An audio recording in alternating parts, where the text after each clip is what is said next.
मैं जैसे बेड से उठ के बाहर जाने की कोशिश की, उतने में उन्होंने मुझे जोर से खींचा और बेड पे धकेला। मैं चीखी, चिल्लाई।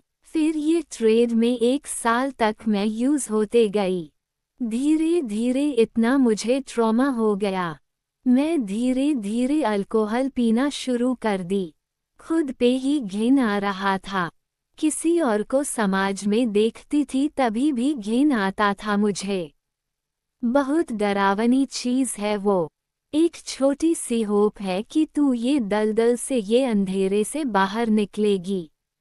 मुझे वो दिन, वो साल, वो टाइम याद नहीं है, लेकिन मुझे वो रात याद है जब मैं 13 साल की थी, एक कमरे के अंदर सहमी सी खुद में गुमसुम बैठी थी। अचानक दरवाजा खुलने का आवाज आया। एक इंसान अंदर आ रहा था और मुझे धुला धुला लग रहा था। जैसे जैसे वो इंसान मेरे करीब आने लगा, तब मैं पहचानी, अरे ये तो वही अंकल है जो हमेशा मेरे घर पे आया करते थे, चॉकलेट्स लाया करते थे, पैसे दिए करते थे। पता नहीं हूँ अंकल मुझे धीरे धीरे मुझे टच कर रहे थे। मुझे कभी हाथ पकड़ते थे, कभी बाल सहलाते थे, कभी मुझे गले मिलने आते थे। तो मैं बोल रही हूँ, अंकल आप ये क्या कर रहे हो? प्लीज अंकल मुझे अच्छा नहीं लग रहा है, मुझे छोड़ो। अंकल बोले इस चीज का मैंने बहुत बड़ी रकम दी है। मैं चीखी चिल्लाई। वो दरवाजे के पीछे मेरा ही कोई अपना बैठकर सुन रहा था। मेरी चीखें सुन रहा था, मेरा रोना सुन रहा था, लेकिन उसने मुझे मदद नहीं किया। पता है कौन था? उस दरवाजे के पीछे कोई और नहीं, मेरी माँ थी। सबको नमस्ते, मेरा नाम छाया। मैं दिल्ली से आई हूँ और मैं अभी 24 साल की हूँ। मैं आपको अपनी छोटी सी जर्नी बताना चाहूँगी जो मैंने जिया है मेरे बचपन में। जब मैं 8 साल की थी तब मेरे माता पिता ने डिवोर्स ले लिया। कुछ उनका होगा सिचुएशन जो मुझे याद नहीं क्योंकि मैं वो छोटी थी। तो वहाँ पे मुझसे पूछा गया था कि जब डिवोर्स उन लोग ले रहे थे, लॉयर थे, कि आप मम्मी के पास जाना चाहते हो या पापा के पास। तो मेरा जो कनेक्शन था वो मेरे मॉम के साथ ज़्यादा था। तो मैंने डिसीजन लिया कि मैं अपनी मम्मी के साथ जाऊंगी और मेरा एक भाई है जो बड़ा, उसने डिसीजन लिया मैं अपने पापा के साथ जाऊंगी। तो उन दोनों का सेपरेट होने के बाद हम लोग शिफ्ट हो गए। मॉम शिफ्ट हो गए। एक था जो आदमी जो मॉम को प्यार करता था। मैंने कभी उसको पापा नहीं माना, ना उसने मुझे कभी अपनी बेटी माना। तो मॉम ऐसे ही कैजुअल रिलेशनशिप के साथ रहते थे। आफ्टर सेपरेट होने के बाद मेरे फैमिली का मेरे मम्मी के पास करीबन इतना पैसा था कि हम मम्मी जो उनका लवर था और मैं 1 साल बैठ के हम आराम से खा पाए। बट वो 1 साल बाद मैं स्कूल जाती थी। 1 साल बाद मम्मी के पास वो पैसा खत्म होने लगा। जो मम्मी के साथ रहते थे रिलेशनशिप में वह काम पर नहीं जाते थे कभी और मेरा स्कूल भी छूट गया। स्कूल में फीस देना था, घर का रेंट, खाना पीना कुछ कुछ नहीं था उस समय में। तो मम्मी सोच रही थी मैं क्या करूं, क्या करूं, क्या करूं। तो एक दिन मम्मी ने एक बाजू वाली पड़ोसी से 1000 रुपये मांगा। वो बोली कि मैं रिटर्न दे दूंगी। उसके बाद 1 हफ्ते बाद रिटर्न मांगा 1000। तो जो नेबर थी मम्मी को बोली कि आप आज मांगे कल मांगोगे, रोज रोज कोई आपको नहीं दे सकता। मेरे पास एक काम है, अगर आपको करना है, आपको अच्छा लगे और इसमें बहुत पैसा है तो आप कर सकते हैं। तो मम्मी ने सुना कि ऐसा क्या काम हो सकता है कि जिसमें पैसा ही है, तो वो पड़ोसी ने मम्मी को एक्सप्लेन किया कि एक सेक्स वर्कर का काम है। इसमें आपको बहुत पैसा मिलेगा और इसमें टाइम लिमिट नहीं है। आप दिन में भी जा सकते हो, रात में भी जा सकते हो। बहुत सारे लोग हैं। तो मुझे नहीं समझा मम्मी ने क्यों वो काम एक्सेप्ट किया। उसके बाद मम्मी वो ट्रेड में गई जब मैं करीबन 9 साल की हो गई थी। मम्मी रोज जाने लगी। बहुत पैसा अचानक आने लगा। रिटर्न से वो ऐश और आराम की जिंदगी जीने लगी। वापस मेरा स्कूल में एडमिशन कराया। फिर एक टाइम ऐसा आया कि मैं पूछती थी कि मम्मी आप कहाँ जाते हो, तो मम्मी मेरे को कभी सच्चाई नहीं बताई। कभी बोलती थी मैं नर्सिंग का काम करती हूँ, कभी घर का काम करती हूँ। तो मैं भी बिलीव करती थी मम्मी जाती है कमाती है। और जो मम्मी जिससे प्यार करते थे वो कभी काम पे ही नहीं गया है। वो सिर्फ बैठ के खाता था। तो मेरे मन में डाउट होता था कि ऐसा क्यों होता है। मम्मी जाती है वो बैठता है घर पे। पर मैंने कभी आवाज नहीं उठाया क्योंकि वो कभी कभी मम्मी को और मुझे मारता था, डोमेस्टिक वायलेंस करता था। तो मैं थोड़ी सी डर के रहती थी। उसके बाद और काफी टाइम से मेरे कोई दोस्त भी नहीं थे। उसके बाद मम्मी बीमार होने लगी। धीरे धीरे धीरे धीरे काफी टाइम तक मम्मी इस लाइन में काम करने लगी। तो मम्मी बीमार होने लगी। मुझे समझ में नहीं आया। तभी मैं 12 साल की एज था मेरा।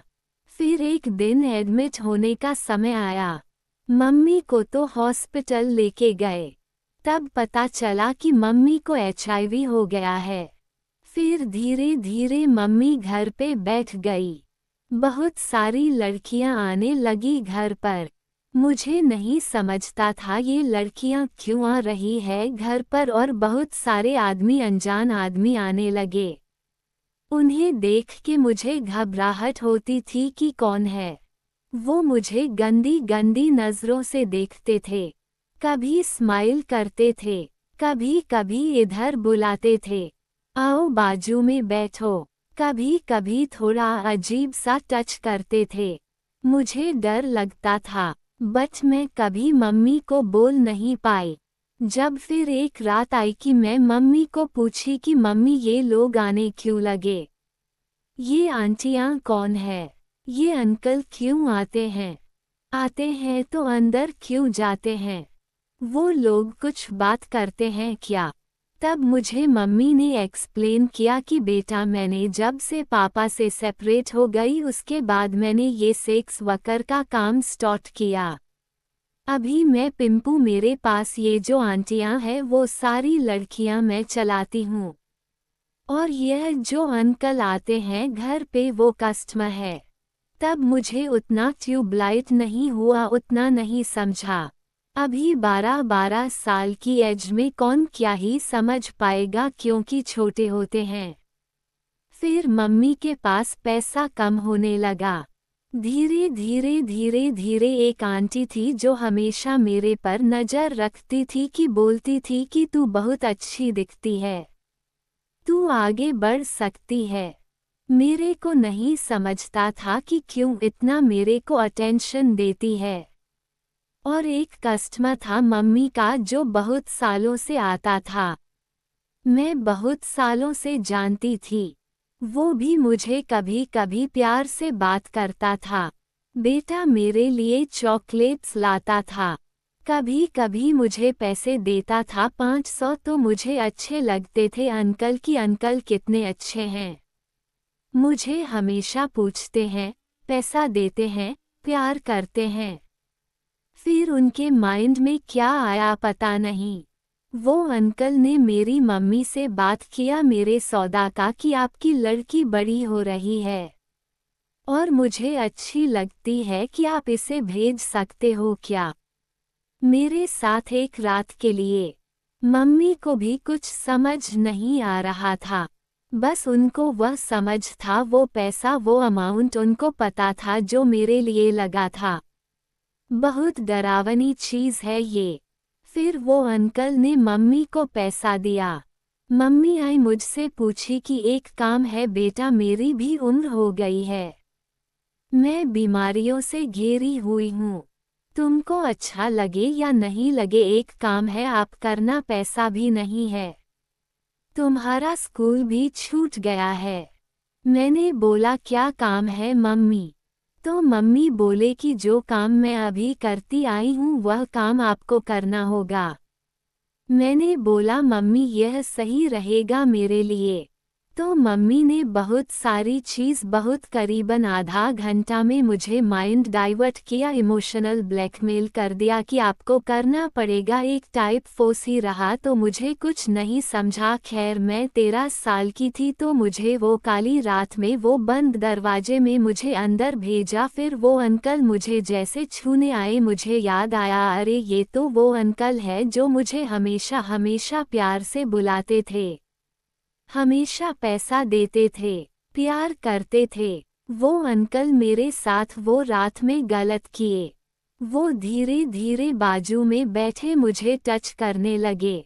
मैंने बोला अंकल आप क्या कर रहे हो? तो वो अंकल बोले कि आपकी माँ ने आपको बताया नहीं कि क्या कर रहा हूँ? और मैंने बोला नहीं अंकल मुझे नहीं पता, मुझे छोड़ो, मुझे नहीं अच्छा लग रहा है, अनकंफर्टेबल लग रहा है। वो अंकल ने मुझे बोला बेटा इस चीज़ का मैंने आपकी माँ को बड़ा रकम दिया है। मैंने बोला क्यों, मुझे नहीं समझ रहे अंकल। फिर मैं जैसे बेड से उठ के बाहर जाने की कोशिश की, उतने में उन्होंने मुझे जोर से खींचा और बेड पे धकेला।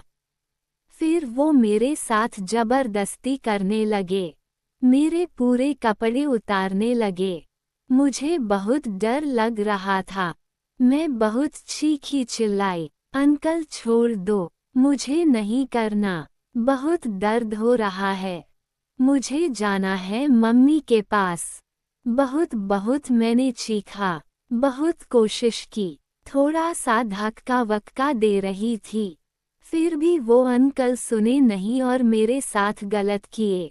और यह गलत उसी रात 1 2 3 4 बार हुआ मेरे साथ लगातार उसी अंकल के साथ। फिर मैं जैसे थोड़ा सुबह होने लगा वो अंकल चले गए। फिर बाद में मेरी मम्मी आई मुझे समझाने, अंदर आई घर कमरे की और मुझे समझाने लगी कि क्या हुआ बेटा, मुझे माफ़ कर दे, मैं प्रॉमिस करती हूँ कि ये लास्ट होगा, इसके बाद मेरी गलती है, तुझे मैंने ने अंदर भेजा। मैंने बोला मम्मी मैं चीख रही थी, आप आए नहीं, आप बाहर खड़ी होकर सुन रहे थे, बट आप अंदर नहीं आए। उन्होंने कुछ जवाब नहीं दिया और मैंने देखा पीछे उठ के तो बेड पे पूरा खून था। मुझे वो देख के और डर लगा, इतना दर्द था, बट मम्मी ने सारी चीजें इग्नोर कर दी, जैसे कि कुछ हुआ ही नहीं। और वो मेरे लिए बहुत ट्रॉमा था, मुझे कुछ समझ नहीं रहा था कि क्या हो रहा है मेरे साथ। फिर मम्मी ने मुझे कैसे कैसे वापस ब्लैकमेल करना स्टार्ट किया कि छोड़ दे, जाने दे, और प्रॉमिस भी किया था कि दूसरी बार तुमको ये काम पे नहीं भेजेंगे। तो मैंने मान लिया ठीक है, एक बार गलती हो गई मम्मी से, अब मुझे नहीं भेजेगी इस काम में, क्योंकि जो रकम था वो भी बहुत बड़ा मिला था। वो रकम ज़्यादा से ज़्यादा 1 महीना चला। फिर मम्मी का रिटर्न मेरे पर फोर्स आने लगा कि अभी पैसा खत्म हो गया है, वापस आपको जाना होगा। मैंने बोला मम्मी नहीं होगा, मुझसे नहीं होगा ये काम, ये क्या हो रहा है मेरे साथ, मुझे कुछ समझ नहीं रहा है, बहुत दर्द होता है। वो अंकल कैसे कैसे छूते हैं मुझे, किस तरह से बातें करते हैं, गंदी गंदी वीडियोस दिखाते हैं मुझे नहीं करना है। तो मम्मी ने मेरे पे एक बार हाथ उठा दिया, बहुत जोर का, मतलब स्लैप मार दिया और मैं गिर गई। मैं ना चाह के भी ना नहीं बोल सकी। फिर ये ट्रेड में 1 साल तक मैं यूज होती गई। कोई अंकल आता था बड़े एज का, कोई छोटे एज का। अलग अलग बैकग्राउंड के आते थे। मुझे कुछ नहीं समझता था। धीरे धीरे इतना मुझे ट्रॉमा हो गया। मैं धीरे धीरे अल्कोहल पीना शुरू कर दी। मुझे नहीं पता था क्या होता है। मम्मी पीती थी, उनको देख के मैं पीने लगी। एक दिन ऐसा था कि मुझे लग रहा था मैं होपलेस हो गई। मुझे यहाँ से निकलना है। बहुत घिन आ रहा था। खुद से ही घिन आ रहा था। किसी और को समाज में देखती थी तभी भी घिन आता था मुझे। मैंने सुसाइड अटेम्प्ट भी किया है कि मुझे यहाँ से निकल जाना है। तो कोई घर पे नहीं था। मुझे कुछ समझ नहीं रहा था। बहुत रोना आ रहा था। चिड़चिड़ हो रहा था। तो मैं दुपट्टा ली और फैन में बांध के फांसी लेने जा रही थी। पता नहीं अंदर से मुझे एक आवाज आई कि मतलब एक छोटी सी होप है कि तू ये दलदल से, ये अंधेरे से बाहर निकलेगी। और उसके 1 महीने बाद वो दिन आ गया। मेरा होप नहीं टूटा जब मेरा रेस्क्यू हुआ। वो रेस्क्यू मेरे लिए एक मेरा नया जीवन, मैं वापस पैदा हुई हूँ। वो था मेरे लिए। मैं एक होटल में थी। वहाँ पे 4 कस्टमर्स थे। मम्मी मेरे को एक रूम में छोड़ दी और अलग रूम में चले गए और 2 कस्टमर मेरे से बात करके बाहर चले गए। एक कस्टमर मेरे साथ बैठा था वो कमरे में। वो पता नहीं कुछ फोन में टाइप कर रहा होगा। मेरे को आइडिया नहीं है। मैं सोच रही हूँ मुझसे बात क्यों नहीं कर रहा है ये। उसने पूछा आप क्यों करते हो? ये आपकी मम्मी है क्या? तो मम्मी ने मेरे को समझाया था कि कभी बोलना मत कि मैं तुम्हारी मम्मी हूँ। तुम आंटी बोलना। तो मैंने बोला नहीं सर, ये आंटी है मेरी बाजू वाली। तो वो क्यों काम कराती है? तो मैंने बोला सर आप मुझे ये सब मत पूछो। आप जिस काम के लिए आए हो उस पे ध्यान दीजिए। तो अंकल बोला ठीक है। उसने कुछ फ़ोन में टाइप किया। उसके 5 मिनट बाद जोर जोर से दरवाज़ा ठोकने का आवाज़ आया। मैं डर गई। वो बोल रहे थे भाग, जो मैनेजर थे जो होटल के, वो बोले कि भागो भागो भागो भागो, पुलिस आ गई। पुलिस आ गई। मुझे नहीं समझ रहा था कौन पुलिस, क्या हो रहा है। सब लोग अचानक भागने लगे। जो लॉज था वो एक मिरर था। मिरर के पीछे स्टेयरकेस था। एक टेरेस में भागने का और एक नीचे भागने का। तो मेरी मॉम को लेके वहाँ के जो कस्टमर थे उन लेके, जो कस्टमर प्लस जो लॉज का मैनेजर था वो लेके मम्मी को भागने लगा और मुझे लेके कस्टमर भाग रहा था। तो उतने में मैं बोली नहीं नहीं, मेरे को मम्मी के पास जाना है। मेरे को मम्मी चाहिए, मम्मी चाहिए। तो मम्मी के साथ जैसे मैं भागने आई, सब लोग ने टेरेस के ऊपर भाग गए और मैं नीचे आ गई। जैसे नीचे वाले गेट पे आए वहाँ पे ताला था। उतने में ही सारे पुलिस आके मुझे और मेरी मम्मी को अरेस्ट कर लिए। मुझे और मेरी माँ को रेस्क्यू करके पुलिस स्टेशन लेके गए। मुझे फिर चेयर पे बिठाए बहुत सारे पुलिस अंकल, पुलिस दीदी मेरे साथ ऐसा घेर के खड़े हो गए और पूछने लगे कि बेटा आप इधर क्यों आए हो? क्या हुआ है आपके साथ? क्यों करना चाहते हो ये? आप पढ़ाई करते हो? किधर से हो? बहुत सारे सवाल थे उनके। वो पुलिस वाले अंकल मुझसे सवाल कर रहे थे। तेरे पापा किधर है? तेरी मम्मी किधर है? तुझे ये काम कौन कराता है? तू क्यों आई है इधर? इतने सारे सवाल जिसका मेरे पास कोई भी जवाब नहीं था।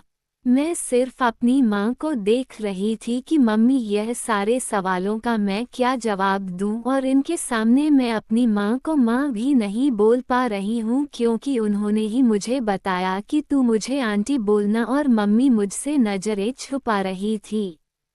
मेरी तरफ देख ही नहीं रही थी। मुझे उस टाइम उनकी सबसे ज़्यादा ज़रूरत थी। और अभी भी मुझे मेरी मम्मी सही लग रही थी। 13 साल की एज से मैं अब्यूज़ होते गई। फिर भी मुझे सही लगी मम्मी।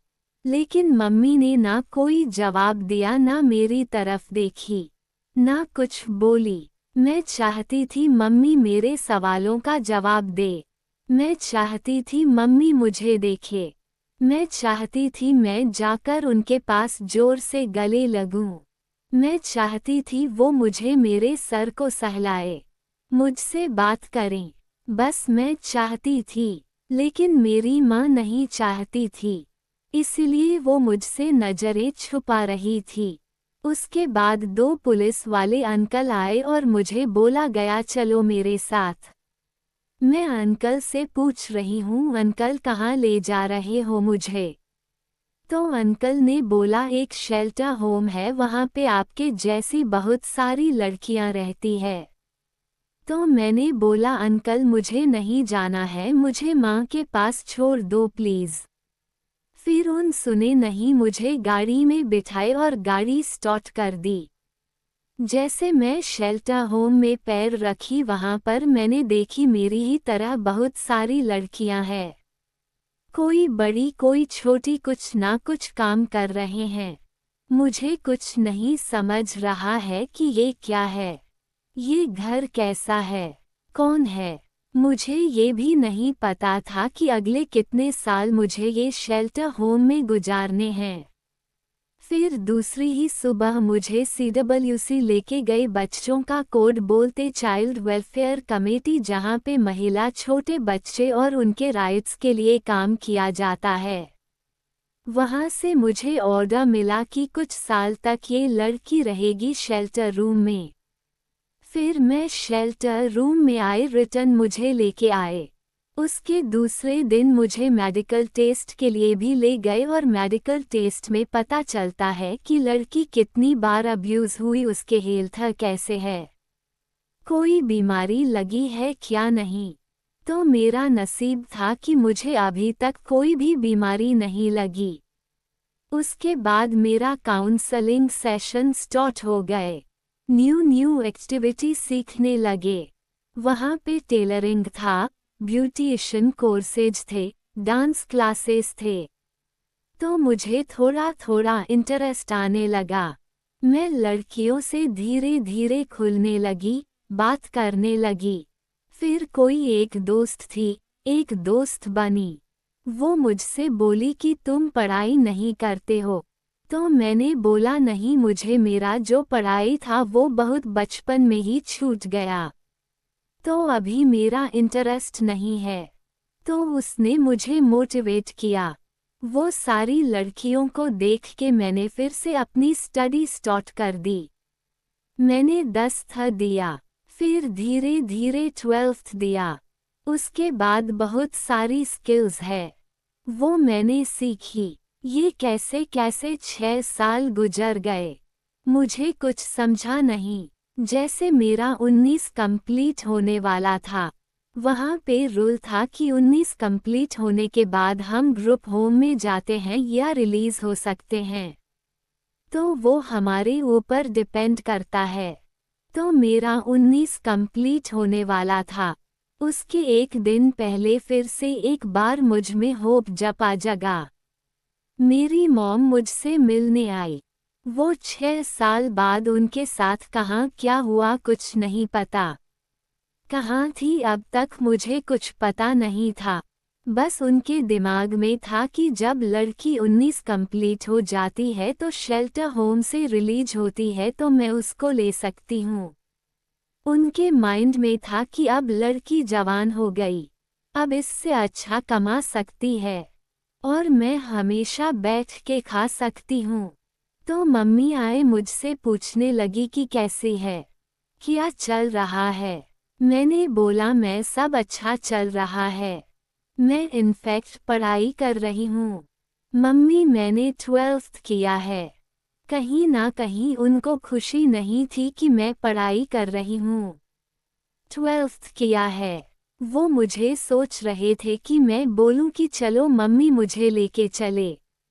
वो कहीं ना कहीं वापस मुझे ब्लैकमेल करने का ट्राई कर रहे थे कि बेटा चल घर पे। मैं अकेली हूँ। इतना साल अपनी माँ से दूर रही। उनकी आंखों में मुझे कहीं भी वो प्यार नहीं दिखा जो मैं ढूंढ रही थी, जो मैं कर रही थी। उनकी आंखों में फिर से मेरी ट्रैफिकिंग का जुनून आ गया था। पैसा दिखने लगा था। बट गॉड चाहता था कि एक्चुअली मैं नहीं जाऊं। मेरी लाइफ बेहतर बने। इसके लिए मैं गई नहीं। मेरे दिमाग में आया मम्मी मुझे नहीं जाना है। मुझे शेल्टर होम रह के पढ़ाई करना है और मैं कुछ बनना चाहती हूँ। क्योंकि मैंने ड्रीम वापस देखना स्टार्ट कर दिया। और एक्चुअली जो ड्रीम होता है वो मुझे पता नहीं था। वो मैं शेल्टर होम आके जानने लगी कि क्या ड्रीम है, मुझे क्या बनना है। फिर मम्मी मायूस होके चली गई वहां से। मैंने भी रोका नहीं, क्योंकि मैं बहुत हट थी। फिर से मुझे एक बार वो जितना ट्रस्ट था, जितना प्यार था मम्मी से, वो सारे टूट गए। उसके बाद मम्मी चली गई। धीरे धीरे मैं ग्रुप होम में शिफ्ट हो गई। ग्रुप होम में शिफ्ट होके मैं ग्रेजुएशन करने लगी। अभी मैं ग्रेजुएशन कर रही हूँ और साथ ही मैं सोशल वर्कर भी हूँ। एक ऑर्गेनाइजेशन है जिसके साथ मैं मिलके मेरी ही तरह बहुत सारी लड़कियों को सेव कर रही हूँ। इसके लिए मुझे भारत सरकार से कर्मवीर चक्र अवार्ड मिला है और यह मेरे लिए मेरे लाइफ का सबसे बड़ा बिगेस्ट अचीवमेंट रहा है। और यहाँ पर मैं बहुत बहुत धन्यवाद देना चाहती हूँ वो पुलिस ऑफिसर्स को, वो सारे स्टेक होल्डर्स को, CWC हो गए, शेल्टर होम के स्टेक होल्डर्स हो गए, मेडिकल ऑफिसर्स हो गए, गवर्नमेंट ऑफिसर्स हो गए, वो टीचर्स हो गए जो मुझे पढ़ा के इधर खड़ा किए। और सबसे बड़ा बिगेस्ट धन्यवाद मैं देना चाहती हूँ आप सबको। आपको मेरी ये कहानी कैसी लगी प्लीज़ कमेंट में ज़रूर बताना। Thank you. Folded hands, folded hands.